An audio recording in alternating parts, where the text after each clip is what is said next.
Atenções voltadas para Porto Alegre. Você vai ver as últimas informações do julgamento que pode levar Lula à cadeia ou inocentá-lo.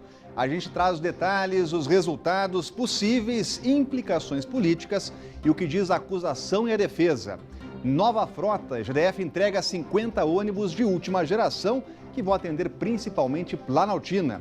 Série especial, um passeio pelas feiras que viraram marca registrada de Brasília. Olá, eu sou Rodrigo Orengo e trago agora para vocês as notícias do Band Cidade, primeira edição.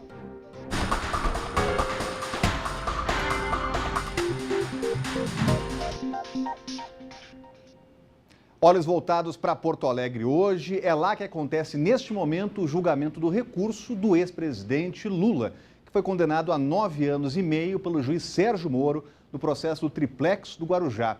Vamos direto com a Renata Dourado, já tem mais informações para a gente. Uma boa tarde, Renata, você que está de olho aí nesse julgamento, né?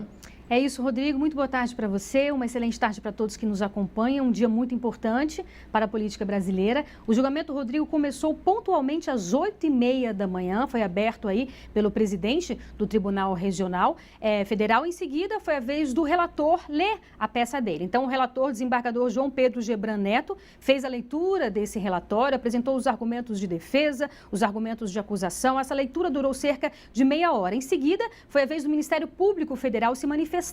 Essa manifestação também durou cerca de meia hora. O Ministério Público Federal pede uma pena maior ao ex-presidente Lula. Ele foi condenado em primeira instância pelo juiz Sérgio Moro a 9 anos e 6 meses de prisão, porque no entendimento do juiz Sérgio Moro, o ex-presidente Lula recebeu aquele triplex, o famoso triplex da empreiteira OAS, e foi fruto de propina no entendimento desse julgamento, dessa decisão do juiz Sérgio Moro. E isso, em troca, o ex-presidente favoreceu a empreiteira OAS com contratos aí firmados pela Petrobras. Em seguida, foi a vez dos advogados de defesa. Cada advogado teve 15 minutos para se manifestar, para falar. A defesa de Lula argumenta que o triplex não pertence ao ex-presidente ou a familiares, não está em nome de nenhum deles. Inclusive, toda a documentação desse triplex está em nome da empreiteira OAS. Então, esse é o argumento aí da defesa do ex-presidente Lula. Depois disso, houve um intervalo de cerca de 5 minutos e agora retomou com o relator do processo agora proferindo o seu voto, que é exatamente essas imagens ao vivo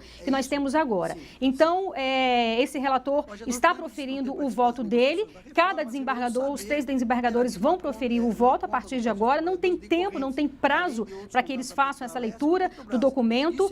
O relator ainda não apresentou o voto especificamente, mas tudo indica que o relator vai votar pela condenação do ex-presidente Lula por tudo que ele já proferiu nesse voto aí. Disse, por exemplo, de que há provas de que Lula articulou um esquema da Petrobras. Então, a gente está acompanhando, tudo indica até agora que ele vai, de fato, votar pela condenação do ex-presidente Lula. Faltam aí outros 2 desembargadores depois dele também a votar. Há uma previsão de que esse julgamento termine aí, Rodrigo, entre 3h30 e 4 horas da tarde, mas, de fato, é imprevisível, porque, como a gente disse, eles não têm tempo. Tem um tempo aí que eles acharem necessário para ler esse documento e proferir o seu voto. O ex-presidente Lula acompanha esse julgamento no Sindicato dos Metalúrgicos em São Paulo. Ele disse que está tranquilo porque não cometeu crime algum. Então, realmente, de fato, agora é aguardar e verificar aí qual vai ser o entendimento desses 3 desembargadores. E a gente vai ver agora uma reportagem completa que fala do que vai acontecer caso o ex-presidente Lula seja condenado nessa segunda instância, quais os próximos passos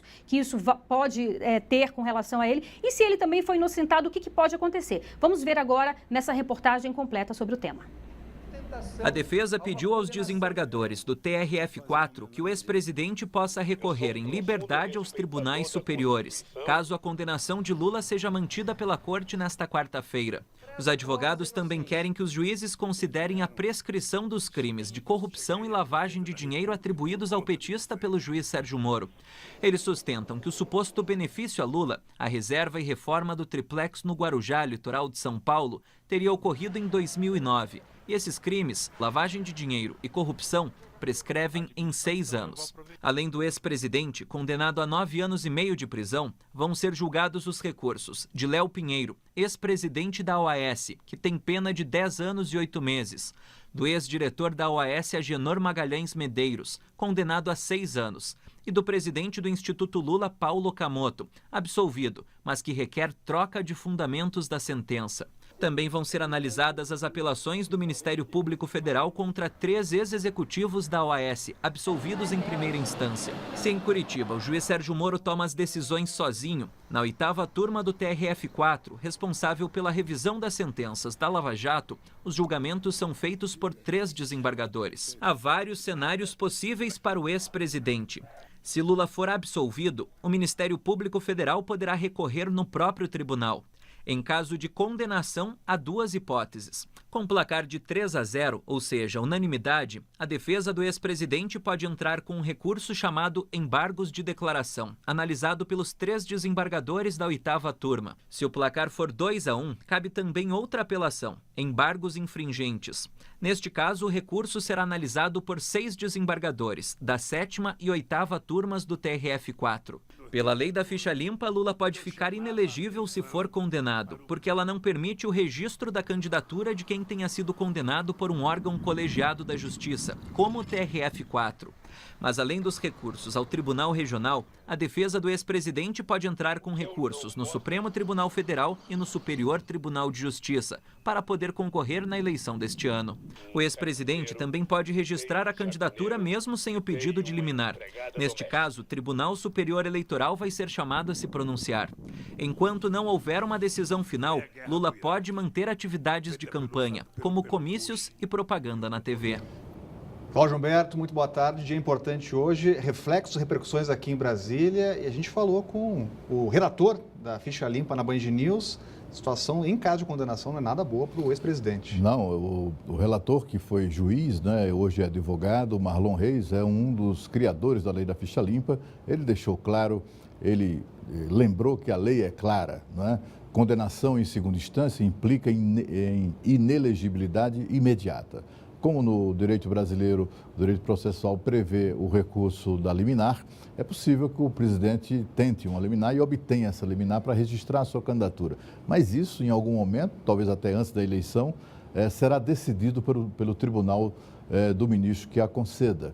E, para resumir a história, o Marlon Reis, que foi o ex-juiz Marlon Reis, afirma que de 1 a 10 as chances de Lula ser candidato, ele acha que está em torno de 3, no máximo. A situação dele é muito ruim no caso de ser condenado. E tudo indica que, no caso pelo menos a julgar pelo voto do relator, o desembargador João Pedro Gebran Neto, ele será mesmo condenado. Ao longo de quase 2 horas de leitura do seu relatório, o relator simplesmente acabou com o ex-presidente, falando das provas robustas que existem do crime alegado e pelo qual ele foi condenado, os crimes pelos quais ele foi condenado a 9 anos e meio de cadeia pelo juiz Sérgio Moro.